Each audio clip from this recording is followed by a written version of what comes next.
Then it's code in the data, give the keyboard a punch, then cross, correlate, and a break for some lunch. Correlate, tabulate, process, and screen.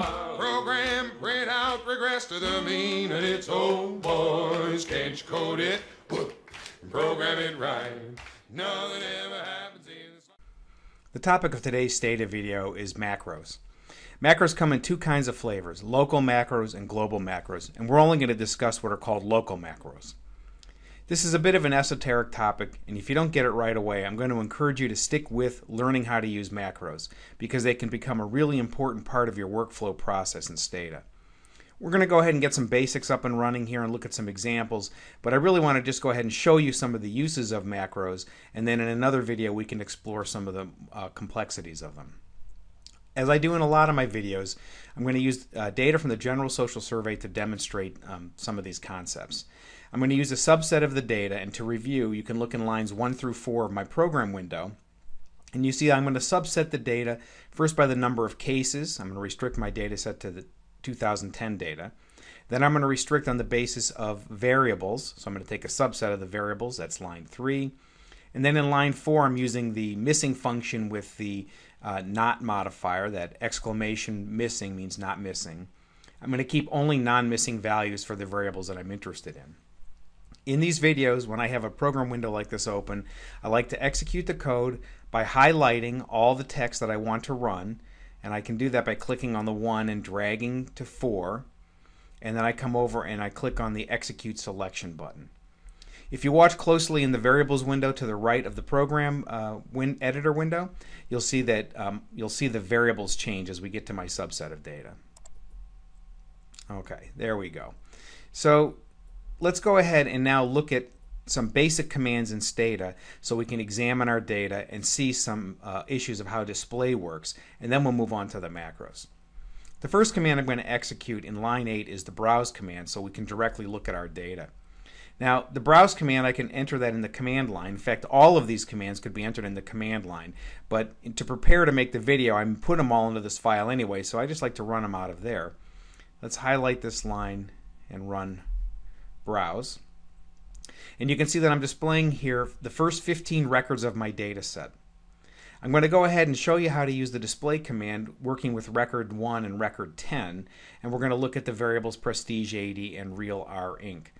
So if I come over to prestige 80 and click on that for person number 1, you can see their occupational prestige had a value of 65, and their income in real dollars had a value of $42,735. Coming down to record number 10, and I can see that Stata provides this record number here. It's technically not part of my data set, but it's a number I can use, and I can see the occupational prestige of that person is 58. So let's go ahead now and use the display command, which I've shortened here to just DI. Instead of typing the whole word display, I'm just typing a portion of it, DI. And let's see the value of real R Inc. So here we get the value of 42,735. When you use this display followed by a variable name, it looks at the content of that variable for the first record in your data set. So the first person had a real R income of that value. Similarly, if I display the prestige 80 value, this is the prestige 80 value for the person record number 1. I can change the record I want to display by using that number I showed you that Stata provides for us. And so here, after the prestige 80, in square brackets, I use the number 10 to tell Stata that I want to see the value of prestige 80 for record number 10. And there we have a value of 58. Finally, the display command can also display strings to the keyboard. Here, if I type in display prestige 80 enclosed in double quotes, I'm not going to get the value of the first person, which is 65. Stata will simply echo back the word prestige 80 because prestige 80 is now seen as a string, not a variable name.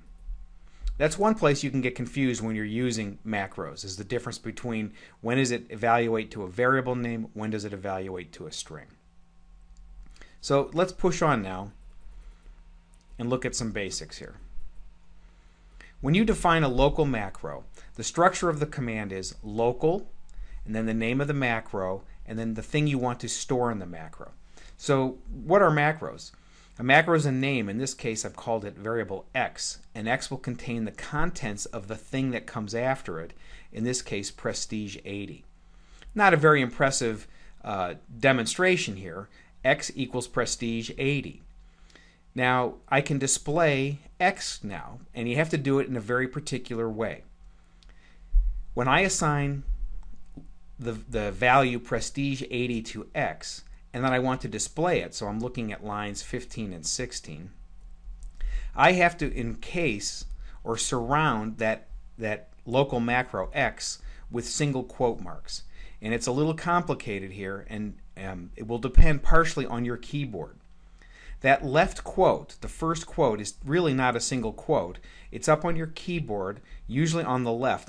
Near the escape key, you'll see a tilde key, and it's that little kind of left tick mark. It might be an accent grave kind of a mark that is that left single quote. The right quote that surrounds my X is your typical single quote, which is on your key, which usually has a double quote, shift, and that key produces a double quote, and just entering the key produces the quote. You can look on the keyboard I'm showing on the screen and see that that's a very typical keyboard, but they're not all laid out like that. I've started using a Microsoft Surface Pro 2, and the default software keyboard does not have that key on it, and so it's a challenge to be able to use macros using the Surface Pro 2, and it's something I'm going to have to figure out if I want to use that computer when I'm on the road. So let's see what we're going to do here. So what a macro does is now every time Stata sees X surrounded by those two marks, it will take the thing that we stuffed into it, in this case prestige 80, and substitute that for X. When I display left quote X, right quote, that's the same thing as typing DI prestige 80.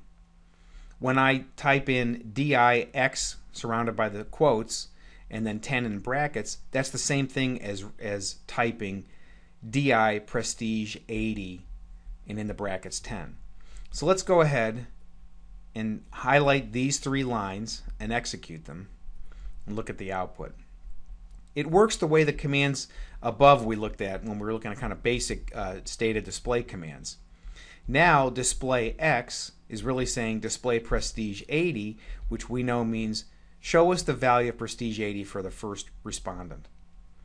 The next line, display X with 10 in the brackets, is equal to typing in display prestige 80 and in brackets the 10, and that gives us the value of 58. That is the value of prestige 80 for the 10th person. And that works pretty well so far. Now let's go on to the next example, and I'm going to establish the same local macro X, and I'm going to also assign it stuff into that, or could have it contain prestige 80, and execute this next line. But notice now that I've taken that X, and it has the single quotes around it, and I've encased that in the double quotes. Now it's showing me the word prestige 80, not the value. And that's because this is equal to typing DI, open quote, prestige 80, closing quote, with the double quotes. And we know that Stata will see that as a string, not as a variable name. Finally, and it's a mistake you'll probably end up making, here I'm going to define my local macro and just display X. This is going to fail because it's ignoring the local macro. In fact, I'm defining the macro X to contain prestige 80, but I'm never using it. I'm saying display X, and because there's no single quotes around it, so that Stata interprets it as can't interpret it as a macro. There's no double quotes around it, so Stata can't interpret it as a string. Stata assumes that it's a variable name, and by subsetting the data, I have no variables that begin with X. So that led to that mistake. Now, I mentioned earlier that we have local and global macros. Here's the difference between them. A local macro only exists as long as your program is running. Once your program stops running, Stata can't access the contents of your macro, in this case X. A global macro is one that will stay in existence as long as Stata is running, even after you've defined it and closed your program window or moved on to another program, as long as Stata is still running, the global macro will still exist. Most people don't use global macros very much. There is a place for them, but local macros is really where you're going to be using most of your macro usage. Let's go ahead and look at some examples here. So one thing we can use, in example number one thing we can do is we can use macros to simplify our work process, to simplify our programming. So let's go ahead and look at line 27. In line 27, I'm defining a local macro called IVS. That's shorthand for me for independent variables. It's followed by educ, i.race, i.sex, realr_inc, i.workstat, if race less than 3. So that represents, for me, the right-hand side of a regression model. And now I'm going to go ahead and run 3 separate regressions. I'm going to regress the occupational prestige variable on all of those variables with the if modifier to keep race to only black and white. I'm going to do the same thing for word sum and the same thing for hours 1. So if we look at those regression commands, you'll see that I have my left-hand side of the model. That's my dependent variable, the prestige 80, for example. And then I have in those single quotes my macro IVS, which will be expanded and contain all of the things in the macro above it. Now, why does this make our life easier?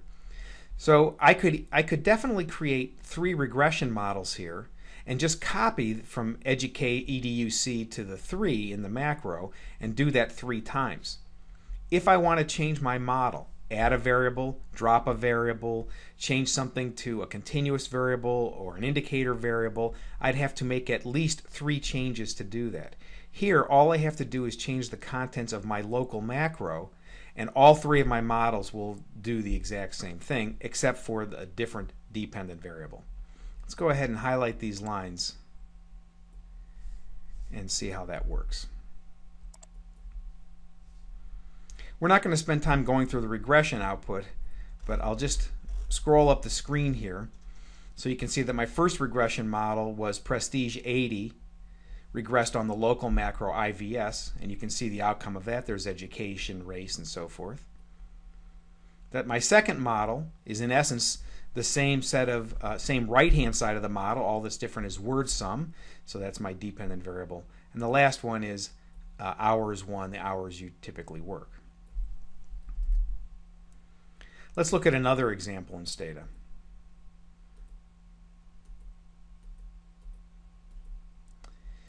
In this example, we're going to look at using macros after you've used an estimation command. An estimation command can be something like calculating summary statistics like means and standard deviations, or a regression model where you're estimating coefficients or predicted values.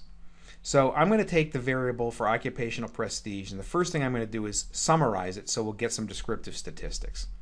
Once I do that, I'm going to issue a new command that I haven't shown you before called return, and in this case I'm going to use the return list, and it's going to show me that after executing summarize, when Stata calculates all the univariate descriptive statistics that are available in summarize, it sticks them into macros, and I can use those macros later. In fact, in line 36, I'm going to use the values of the macros to create a new variable, which will be my occupational prestige variable converted to a z-score, and then we'll summarize those results. Let's first go ahead and just run our summarize command.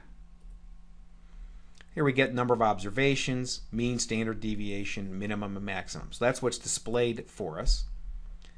Right after this command, I can issue the return list command. Now the return command only applies to the estimation procedure before it. If I do something else before I run this return list, it'll refer to something else.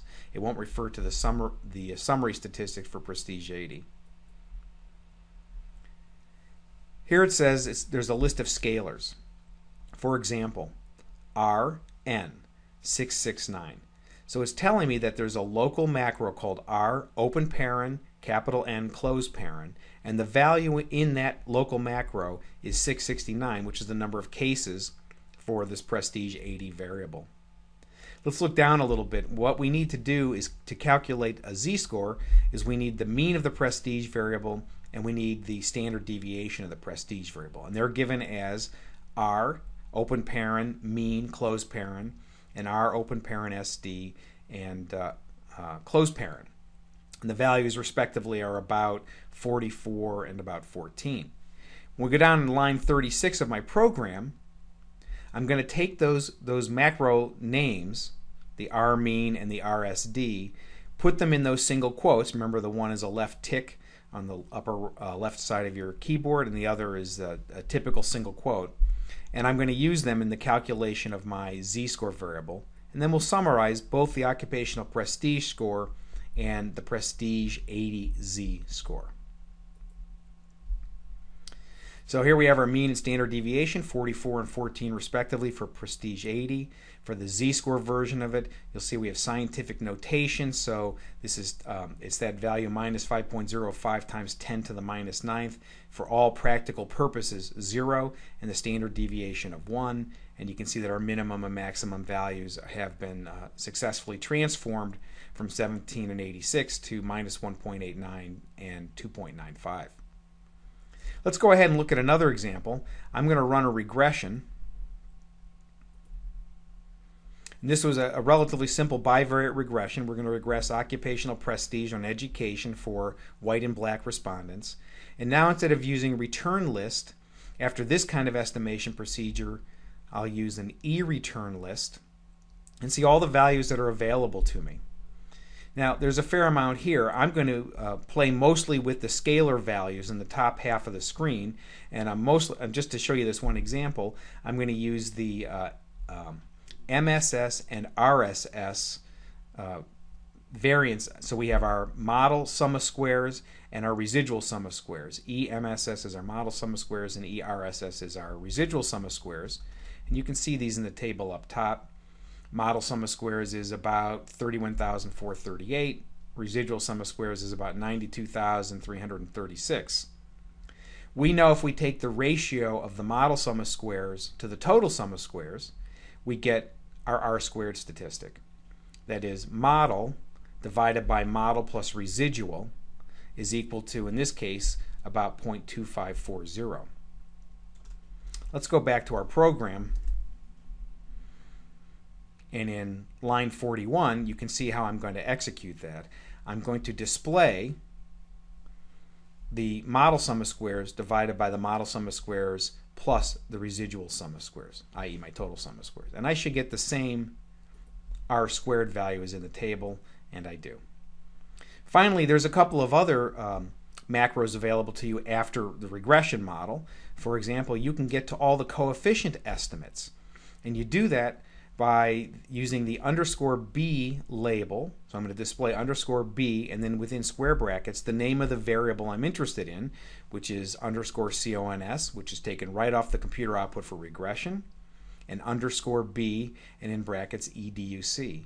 And in this simple example, what I'm going to do in line 42 is calculate the predicted value of occupational prestige for somebody with 12 years of education based on the model I ran. And we can see that value is approximately 39.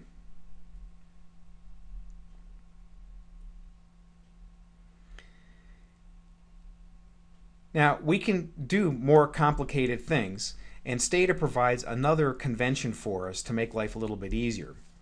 We can loop over elements in a macro list. So I'm going to use what's called a for each loop. And I know we haven't discussed looping in Stata. It's a little bit different than looping in other programming languages. And it's very powerful. But I'm just going to show you the example here to kind of put together all the things that we just did into one large example and give you a more typical work example. I may want to run a regression model, calculate residuals, graphically look at the residuals with a kernel density plot, and produce margins for different values of in one of my independent measures for a number of dependent variables. So I'm going to define two local macros here. The first local macro I'm going to define is called IVS, and it's the same local macro we used before, so it's got my right-hand side of my regression model. I'm now also going to define a local macro called DVS, which will be my left-hand side, my dependent variables, that has prestige 80, word sum, and hours 1. Now I'm going to use a for each loop. Built into this looping structure, Stata uses macros. So here's how for each works. I start by saying for each, and you can see that in line 48.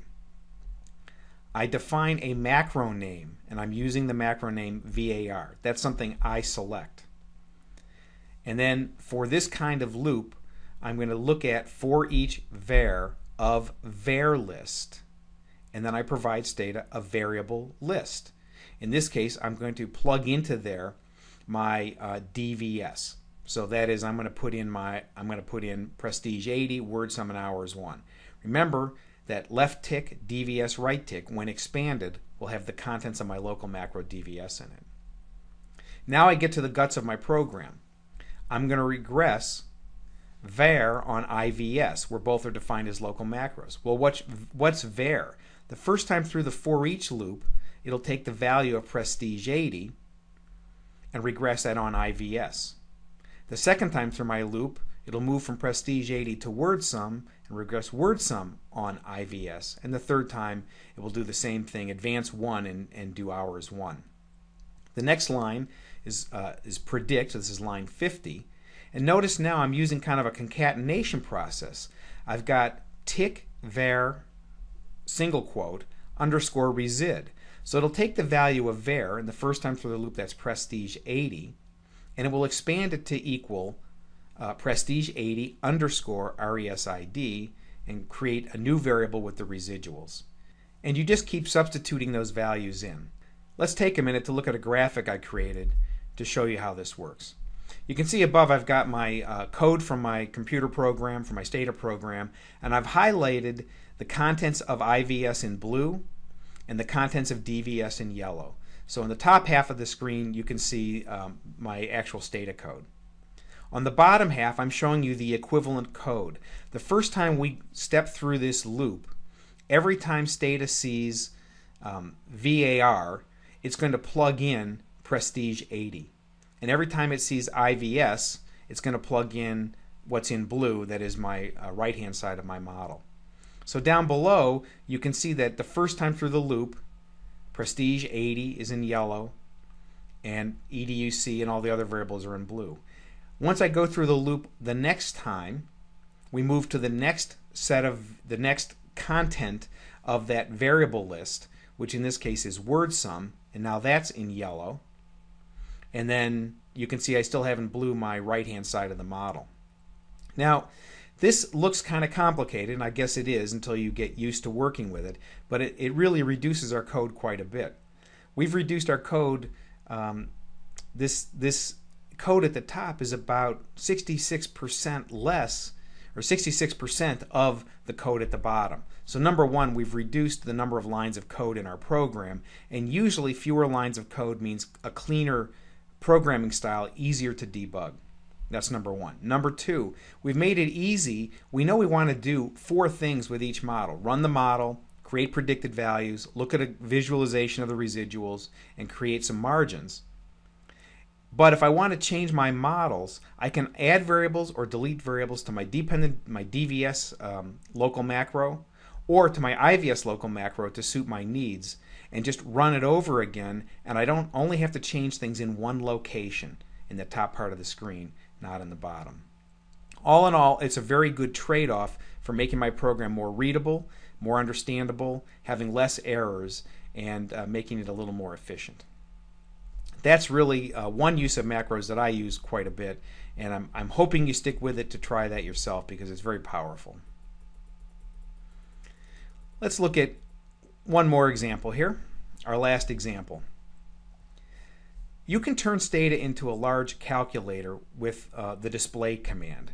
For example, if I come down to the command line and just type in something simple like display 2 plus 2, it returns, it's like as if Stata were a calculator, returns the value of 4. Well, we can take these values that we might be interested in, store them in local macros, manipulate them to produce an answer for us. What I'm going to do here on lines 56 through 66 is calculate the odds of two events, and the odds ratio. So, and the nice thing about a little program like this, if I get two different estimates of the first probabilities, I just change the values in lines 56 and 57, and my code runs perfectly after that. So let's take a look at this. In line 56, I'm defining a macro called P1, and I'm letting it equal 0.75. So that's the probability of some event. In line 2, I'm setting local P2 equal to 0.65, which is the probability of a separate event. Line 59, I'm calculating 1 minus P to get the other probability. If P is the probability of an event occurring, then 1 minus P is the probability of that event not occurring. And we know that when we calculate odds, we take the ratio of the probability of an event occurring divided by the probability of the event not occurring. So lines 59 and 60 use local macros, I'm calling them Q1 and Q2, to put the values of 1 minus P1 and 1 minus P2 into. Lines 62 and 63 define my odds. So I'm going to get odds 1, which is the ratio of P1 to Q1, odds 2, which is the ratio of P2 to Q2, and then finally line 63 defines my odds ratio, which is the odds of odds 1 divided by, which is the ratio of odds 1 divided by odds 2. Finally, I'll display all this stuff. I'm going to display odds 1 equals odds 1, odds 2 equals odds 2, and odds ratio equals OR, where odds 1, odds 2, and OR are local macros. Let's see how this works. The odds, if with P equal to 0.75, the odds are 3 to 1. With P equal to 0.65, the odds are 1.86 to 1, and the odds ratio is 1.615. Now, like I said, if I want to make a change here, let's say that the probability of P was actually 0.8 and that the probability of P for the other event was 0.55, I changed the contents in lines 56 and 57, and I can rerun that program code, and you can see that with a probability of 0.8, the odds are 4 to 1 that that event occurs. With a probability of 0.5, the odds are 1.22 to 1, and our ratio now of odds 1 to odds 2 is approximately 3.3. So there you go. There's our first look at macros. Help macros is very useful, or help local. You can go online to get help and additional information. You're going to have to play with this for a little bit, but don't be deterred if you're having troubles at first. Stick with it. This is a really powerful part of programming, and once you figure it out, it will definitely become part of your Stata workflow process, and I think you'll enjoy it very much. As usual, if you have any questions, feel free to contact me, and I'll do my best to answer them. And it's code in the day to give the keyboard a punch, then cross, correlate, and a break for some lunch. Correlate, tabulate, process, and screen. Program, print out, regress to the mean. And it's, oh boys, can't you code it? Program it right. Nothing ever happens in